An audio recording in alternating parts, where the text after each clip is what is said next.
Advice from a penguin: how to walk on ice without falling. Something I did a lot when I was leading guided hikes was I would teach people how to walk on ice. One of my favorite winter activities is to walk on ice, but of course it has its risks. I bet we all know someone who seriously injured themselves from a slip. As long as we are careful and prepared, we can minimize the risk of falling on ice in most situations. So many animals have evolved to walk and spend actually most of their lives on the ice. Polar bears, seals, and penguins are the classic animals we think of in icy environments.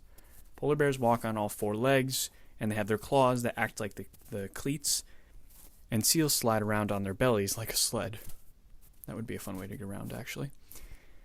It's the penguins that are most similar to us, though. They waddle around on two legs across the frozen tundra.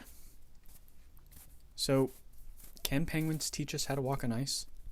The logic behind this thought is that we should keep our feet under our center of gravity and move slowly while walking. We end up slipping most often when we step too far forward or lean to the side and lose our center of balance. Some of us may go too far into the role of the penguin and start waddling back and forth as we take our steps. But remember, moving our weight away from the center of balance is how we're most likely to lose traction on ice.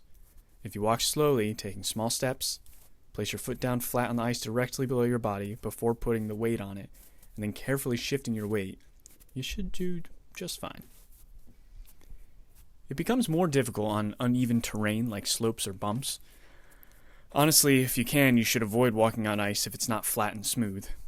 It's always a good idea to hold on to a railing, and if you want to add more biomimicry, which is copying structures of other life forms to serve a similar function, if you want to add more biomimicry into your lifestyle, you can put on some ice cleats and act like the polar bear's claws.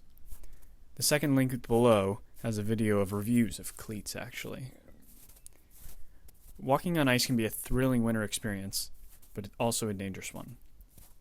If you do as the animals do, you can successfully navigate the frozen land with less risk of falling. Another note, don't walk on a frozen lake unless you're absolutely sure the ice is strong enough to hold you. Otherwise, stick to the sides, where if it were to break, you wouldn't fully submerge into the water. Falling into frozen water is a whole different challenge with its own risks.